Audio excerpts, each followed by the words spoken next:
Hey guys, and welcome to the brand new episode of the Skool4UPodcast YouTube channel. This will be the first episode, and this episode is all about the great inventor Leonardo da Vinci. Leonardo da Vinci, which was born on April 15th, 1452, was an Italian man that lived in the time of the Renaissance. He's famous for his paintings. He was a scientist, a mathematician. He was also an engineer, inventor, a whole ton more. He wanted to know everything about nature and how everything worked. He was good at studying, designing, and making interesting things. He's known as one of the greatest painters of all time. So let's dive in to this brand new episode of the Skool4U podcast. When Leonardo was born in 1452, he lived in the Tuscan hill town of Vinci. That's where his name Leonardo da Vinci comes from. He was Leonardo of Vinci, which is in the valley of the Arno River. His grandfather wrote down his details of his birth. His actual full name was Leonardo di Ser Piero da Vinci. Excuse me if my pronunciation was wrong. Which means Leonardo, the son of Messer or Mr. Pier da Vinci. Leonardo spent his first years in a farmhouse with his mother, who had not married his father. Then he lived at Vinci with his father's new wife, and his grandparents. Leonardo started his painting while he was still a boy. Giorgio Vasari, a biographer, wrote about Leonardo's life shortly after his death. He tells many interesting stories about Leonardo. He says that Leonardo painted a round wooden shield with a picture of snakes spitting fire.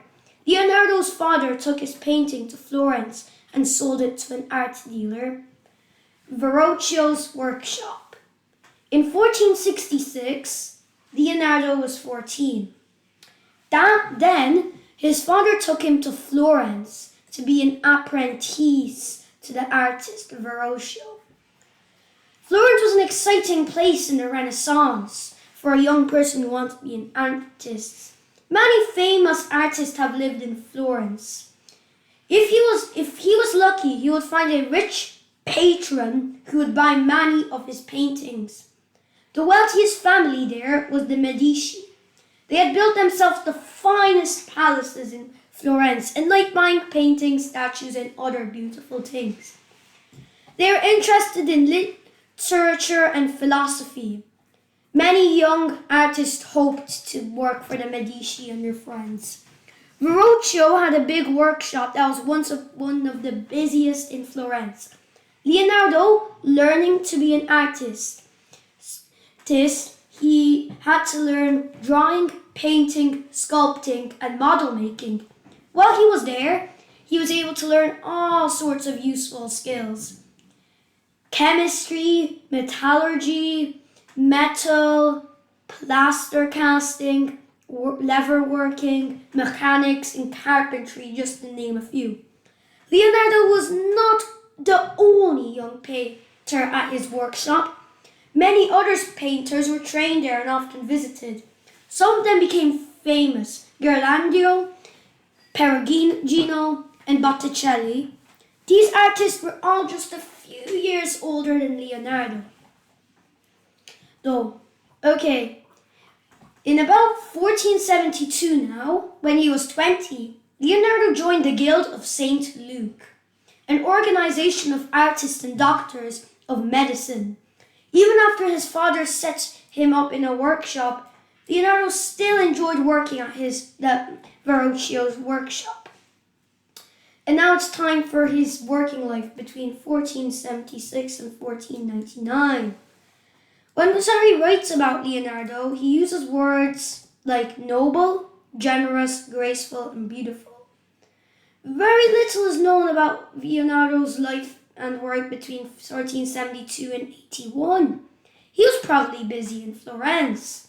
In 1478, he had an important commission to paint an altarpiece for the monks of San Donato Escopeto. The painting was to be the Adoration of the Magi, the three wise men. The painting was never finished because Lorenzo Medici sent Leonardo to Milan as an ambassador. Around this time, Leonardo stayed in Milan and worked for the Duke between 1482 and 1499. He designed festivals and carnival processions. He did not realize that it was for his painting that he would become most remembered. Leonardo's most important work for the Duke was to make a huge statue of the previous ruler, Francesco, on horseback. He made a huge horse of clay called the Gran Cavallo. It was going to be cast in bronze. However, the bronze had to be used for making cannons because the French army was invading Milan. The statue, like many of his projects, were never finished. It was a bit after that, then while Leonardo was working for the Duke, he had two important painting commissions. One was to oil paint a big altarpiece for the Confraternity of the Immaculate Conception. Leonardo did the painting twice. He left one of the monks in Milan and took the other painting to France, where it is now in the Louvre Museum. The paintings are both called the Virgin of the Rocks. They show the scene of Virgin Mary and the child Jesus in a rocky, mysterious landscapes. Mary and Jesus are meeting with John the Baptist. Okay, it's time to move on to The Last Supper, one of his famous paintings. Leonardo's other important painting in Milan is his most famous, The Last Supper. This painting shows the last meal shared by Jesus with his disciples before his capture and death. Leonardo chose to paint the moment when Jesus said, "One of you will betray me." Leonardo tells the story of the surprise and upset that this caused to the 12 followers of Jesus. Now, let's go on.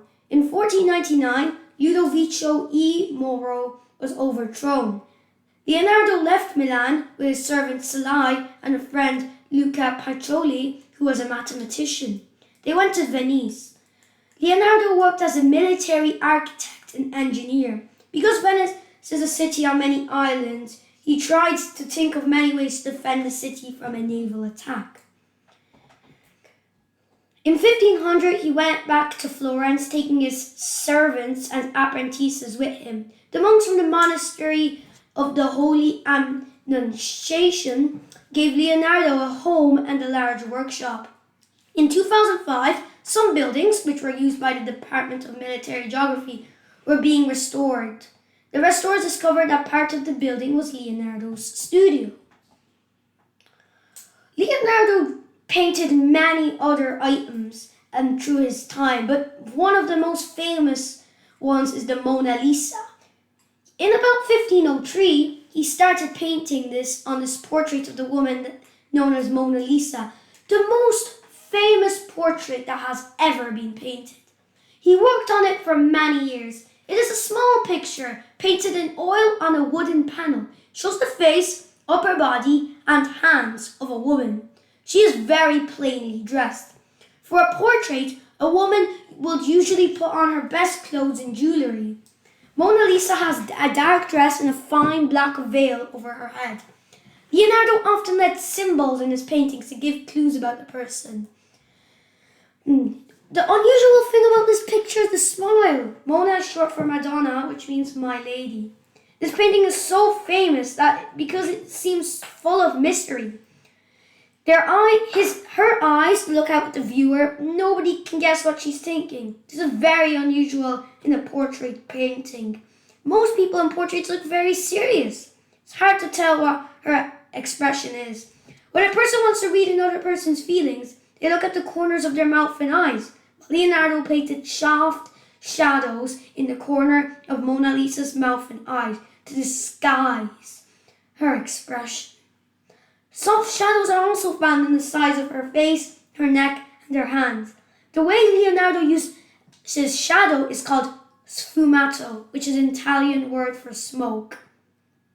In 1506, he went back to Milan with his pupils and lived in his own house in Porta Orientale.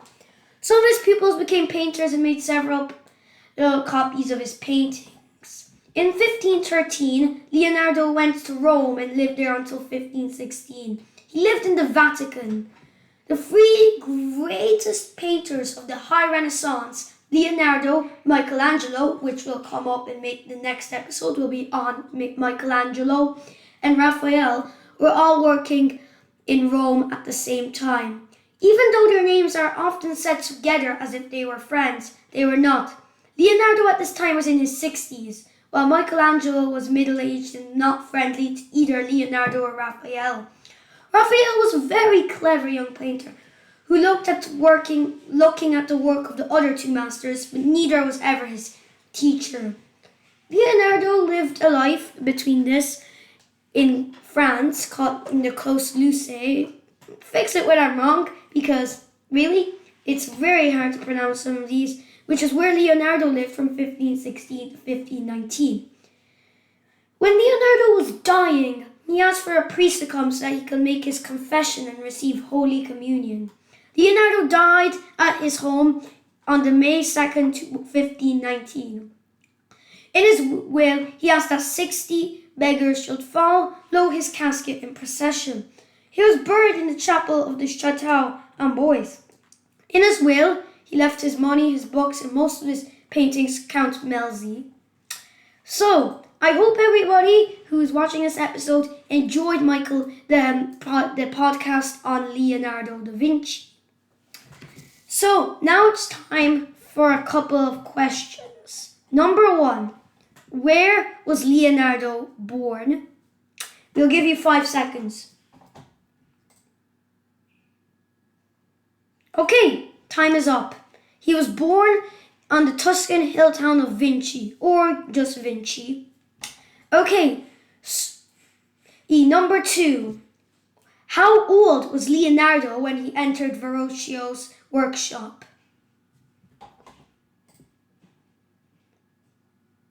He was 14 when he entered the workshop. Who told an interesting story from the time of this Leonardo's life at this moment? Giorgio Vasari told an interesting story from this time about Leonardo's life. Okay, one last question. Why do people are unable to identify the Mona Lisa's expression? We'll give you some time to think about it. Okay, your time is up.